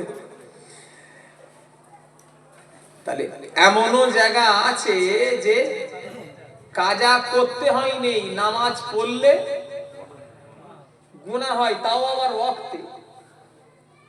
কেন বলেন তো? এই তো ওয়াজ করলাম, কেন? নবীর কাজা হয়েছে, ওটাই শরিয়াতের নিয়ম। জোরে বললেন না? সুবহানাল্লাহ। নবী কত দামি জিনিস। নামাজ 100 বার পড়তে হবে। ফুরফুরার হুজুর আবু জাহল সিদ্দিকী কেন কোন বাপ হুজুরের লেগে নামাজ ছাড় নেই? নামাজ শুধু শয়তানের লেগে ছাড় আছে। শুনছেন আমার কথা? আল্লাহ ওয়ালাদের জন্য নামাজ ছাড় নাই। তবে হ্যাঁ, এখানটাই নবীকে রেখে নামাজ পড়তে হবে। এখানটাই নবী নেই, নামাজ পড়ে পড়ে যদি সারা জিন্দেগি নামাজ পড়ো, ও নামাজ আল্লাহর দরবারে কবুল হবে না। আল্লাহ বলছেন কোরআনে, ওয়া রাফা'না লাকা যিকরাক।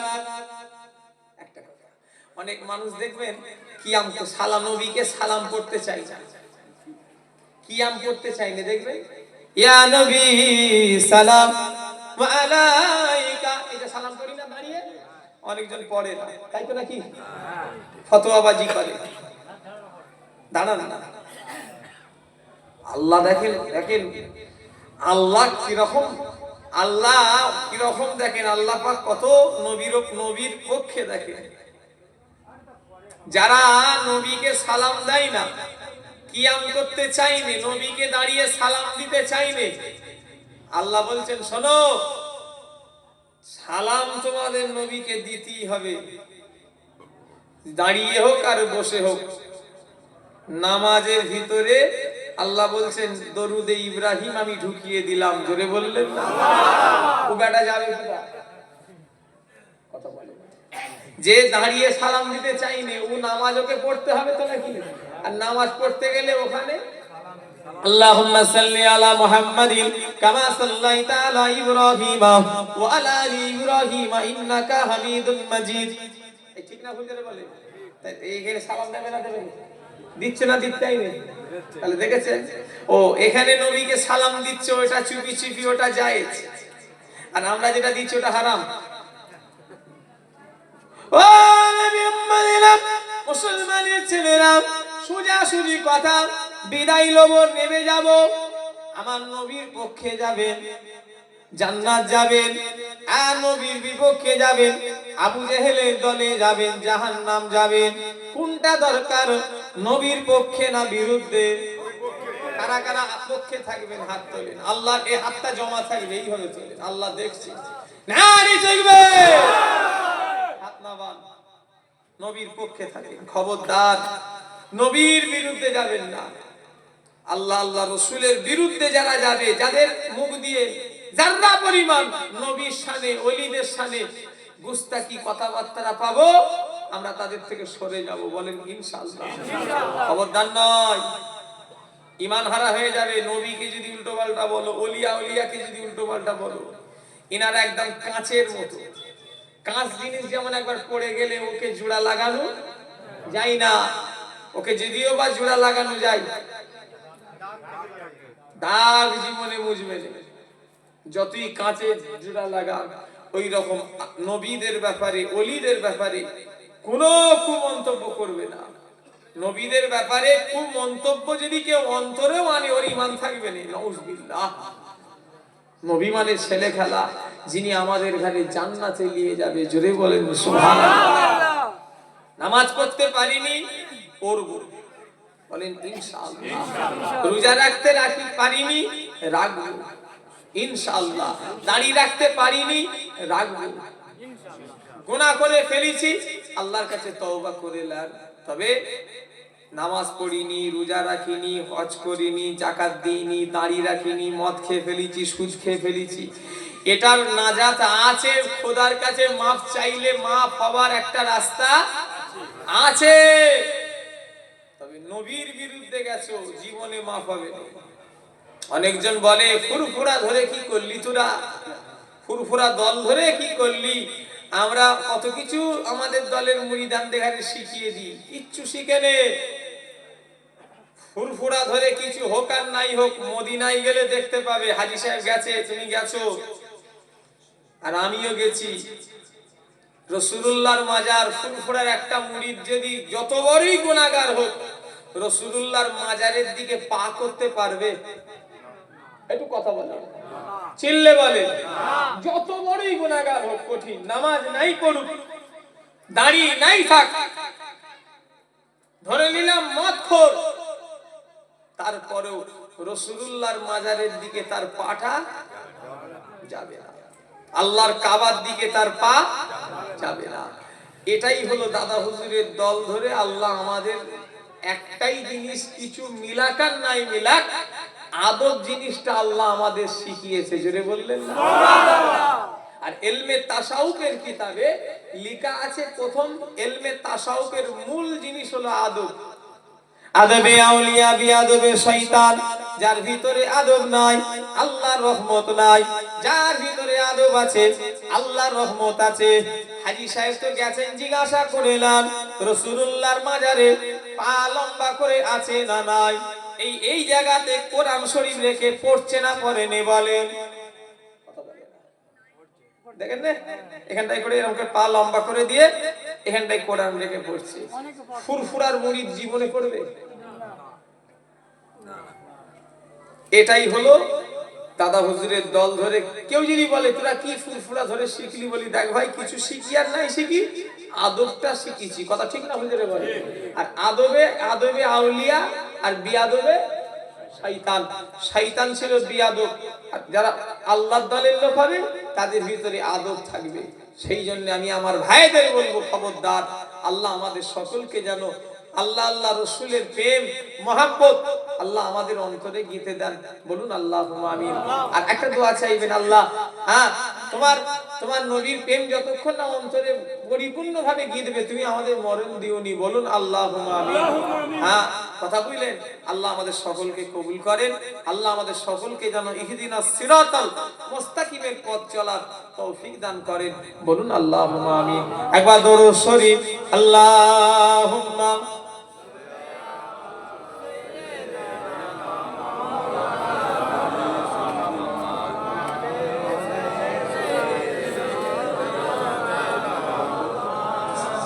আমি বিদায় লব।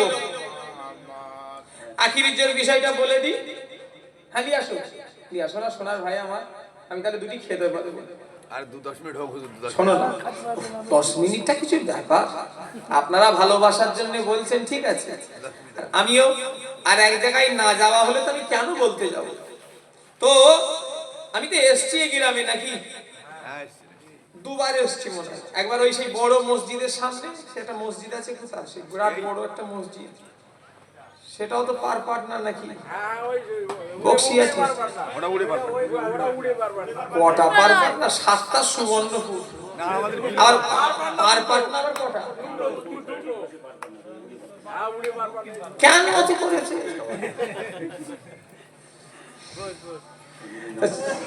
এটা একটা কথা বলি, হ্যাঁ আমি বলতে ভুলে গেছি, ভালো কথা মনে করিয়েছি। আমি ওয়াজ ওখানটাই স্টপ রাখলাম। এখানে যখন একটা কথা বলতে বলেছে বলে দি, শোনেন। গতকালকে কি বার গেছে? কারা কারা জুম্মা পড়েছেন হাত তোলেন তো দেখি। হাত তোলেন কারা কারা? মাশাআল্লাহ। কারা কারা আখির জোহর পড়েছেন হাত তোলেন। আখিরি জোহর। অনেকজন বুঝতে পারেন মনে হয় আখিরি জোহর নাম, অনেকজন নাবিও দিয়েছে, বুঝতে পারেন। বলেন আখিরি জোহর নামাজটা কালকে কারা কারা পড়েছে? হাত নামান। আর জুম্মা পড়েছেন সবাই। যারা আখিরি জোহর নামাজ পড়বে না তাদের জুম্মার নামাজ হবে না। ভাই, আপনি যদি অন্য দল মত পথের লোক হয়, আমার ওয়াজ আপনি শুনবেন না, আর আপনার লেগে আমি ওয়াজ করিনি, কিছু মনে করবেন।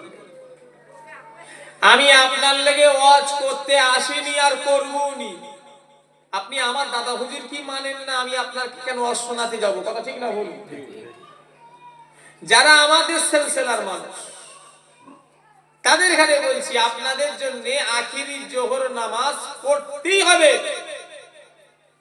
শুধু পড়তে হবে নয়, দাদা হুজুর কেবলা লিখে গেছে, যে ব্যক্তি আখিরি জোহর নামাজ পড়লো না তার জুম্মার নামাজটা হবে না। বসিরহাটের আল্লামা হুজুর একটা কিতাব লিখলেন, কিতাবটার নাম হলো আখিরিজ জোহর। কি কিতাব? আখিরিজ জোহর। এবারে যারা আখিরিজ জোহর করেন আর একবার হাত তোলেন দেখি। মাশাআল্লাহ, হাত নামান। এখান থেকে কেউ যেন না বলে, এখান থেকে বলেন আখিরিজ জোহরের নামাজের নিয়তটা কি হবে? সুন্নত না ওয়াজিব না ফরজ না নফল, কোনটা বলে? আমি কথা কিছু আপনারা পরে বললেন তো, বলছেন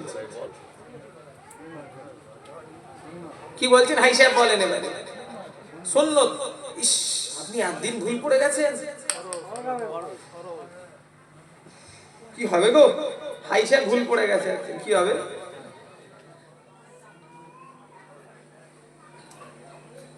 আপনার তো আল্লাহ করে আমাদের এত মুরব্বী মানুষ, আপনি ভুল হয়ে গেল আপনার। আখিরি জোহরের নামাজের নিয়তটা হবে ফরজ নামাজের নিয়ত। কথা বুঝতে পারেন না? কি নিয়ত হবে?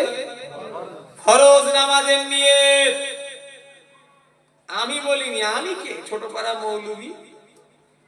বসিরহাটের আল্লামা হুজুরের নামাজ শিক্ষা কারোর বাড়ি আছে? হাত তুলবেন। বসিরহাট হুজুরের নামাজ শিক্ষা কারোর বাড়িতে আছে? এতগুলি আমাদের ফুরফুরার মুরিদান, একজনের বাড়িতে বসিরহাট হুজুরের নামাজ শিক্ষা নেই। এই জন্যই তো আখিরি জোহরটা সুন্নতের নিয়ত হচ্ছে। রাগ করবেন না, একটা কথা বলি। বসিরহাট হুজুর মনে হচ্ছে খেতে টেতে পেতুনি, তাই তো নাকি? খুব অভাবীওয়ালা লোক ছিল, শুধু কিতাব লিখে লিখে বই বিক্রি করে সংসার চালাতো, তাই তো নাকি? বসিরহাট হুজুর 152 খানা কিতাব লিখলো পেট চালাবার লেগে, তাই তো নাকি? একটু কথা বলছে না দেখছি তো, কিসের লেগে? ওই নামলে দেবে আমাকে, আমি বিরানি মশলা নিয়ে আলোচনা করছি, এখন একটু কোনো ডিস্টার্ব করুনি ভাই আমার। কি বলছি এদিকে তাকান। শিক্ষা দেওয়ার জন্য। শিক্ষা শুধু কাদের দেওয়ার জন্য? মুসলিমদের থেকেও আমি বলবো আমাদের সিলসিলার মানুষদের জন্য। কথা ঠিক না বুঝে বলেন? তো সেই লোকটা একটা কিতাব লিখে গেল, একটা কিতাব আমাদের বাড়িতে নেই। দুঃখ করবেন না, আজকে আমাদের দুর্দশা ফুরফুরার মুরিদদের এই কেন এত খারাপ হচ্ছে আমি বুঝতে পেরেছি। আমাদের বাড়িতে কিতাব নেই বলে। কথা ঠিক না ভুল বলেন? কারোর বাড়িতে যদি বসিরহাট হুজুরের নামাজ শিক্ষা থাকে আনেন, আমি দেখিয়ে দেবো 32 থেকে 33 পৃষ্ঠা খুলে দেখলাম। 30 থেকে 33 পৃষ্ঠার ভিতরে কেন দু রকম বই আছে। একটা বইয়ের মোলাট হলো হলুদ, তাতে একটা পৃষ্ঠা, আর একটা বইয়ের মোলাট হলো লাল, তাতে আবার অন্য পৃষ্ঠায় দেয়া আছে। ওই জন্য বলছি 30 থেকে 33 পৃষ্ঠায় ফলো করে দেখবেন। বসিরহাটের আল্লামা হুজুর লিখেছে, তোমরা আখিরি জোহরের নামাজের নিয়তটা ফরজ নামাজের নিয়তে পড়িবে এবং সূরা ফাতিহার পরে 4 রাকাতি সূরা মিলিয়ে পড়িবে। কথা বোঝানো গেল আপনাদের? তাহলে আখিরি জোহরের নামাজের নিয়তটা বসিরহাট হুজুর কিসের নিয়ত করতে বলেছে? ফরজ নামাজের নিয়ত। শুধু তাই নয়, সূরা ফাতিহার পরে 4টি সূরা মিলাতে হবে। বসিরহাট হুজুরের কথা ছেড়ে দিলাম। এবারে আসেন মেজ হুজুর পীর কেবলা, যেটা তেতুলিয়া মাদ্রাসা থেকে প্রকাশিত হয়েছে। ওই বইটা মুফতি আজম মেজলা হুজুর কেবলার তেতুলিয়া মাদ্রাসা থেকে একটা বই ছাপানো হয়েছে। আছে তোমার কাছে? এনার কাছে আছে। ওতেও লেখা আছে নাওয়াইতু আন উসাল্লিয়া লিল্লাহি তাআলা আরবা রাকাত সালাতিল আখিরি জোহরে ফারদিন। শুনছেন আমার কথা? মেজ হুজুরে লিখেছে কি কিসের নিয়ত করতে? এবারে কি হবে? হাই সাহেব কি হবে বলেন তো? এবারে বলেন, আমি নাই ছোট পড়া মানুষ, আমার কথা আপনি নাই দাম দিতে পারেন, আমার কথা আপনি নাই মানতে পারেন। বসিরহাটের আল্লামা হুজুর আর মেজ হুজুরকে ইনাদের কিতাব কাটার মতো ক্ষমতা কোনো যোগ্য আলেমের বর্তমানে আছে বলে মনে হয় না? জন্ম নেবে বলে মনে হয় না? তাহলে কি হবে বলে?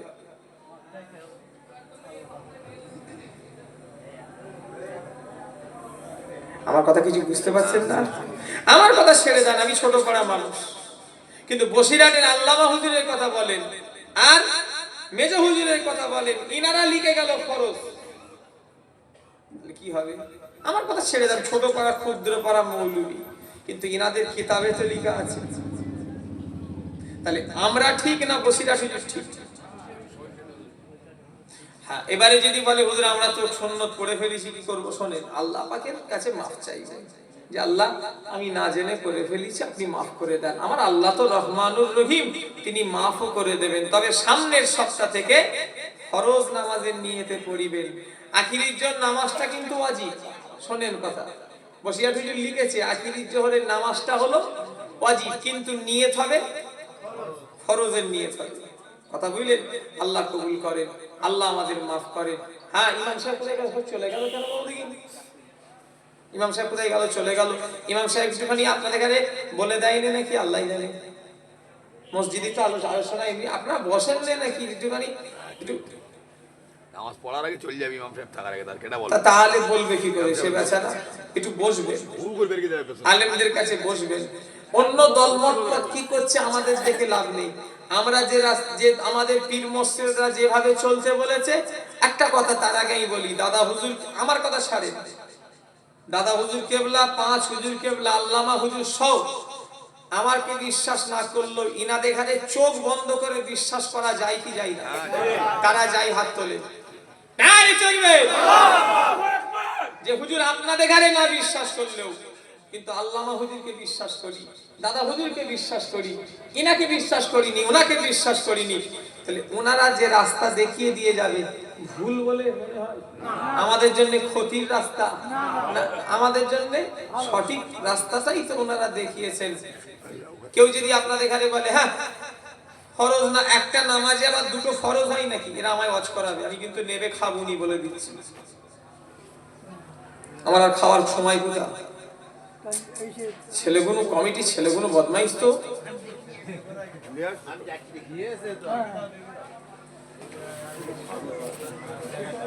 দশ মিনিট তো হয়ে গেছে, 10 মিনিট তো বলবে। ওরে বাবা তাড়াতাড়ি, আমি যে এক জায়গায় যাবো, আমি আর খাওয়া হবে না, হাত দেখিয়ে লাভ নেই। আমি বললাম আমি যাবো এক জায়গায়, কমিটির ছেলেগুলো বদমাইশ। আমার পরে যে আলেম, তার কোনো দোষ নেই, তাকে না আনলে এই তো মাসাল্লাহ নিয়ে চলে এসেছে, ইনাকে না আনলে ইনি আসবে কি করে? কমিটির ছেলে করে জানে একটুখানি কি গো মাসাল্লাহ। আসসালামু আলাইকুম। আমাদের মহব্বতের মানুষ, আমাদের সিলসিলা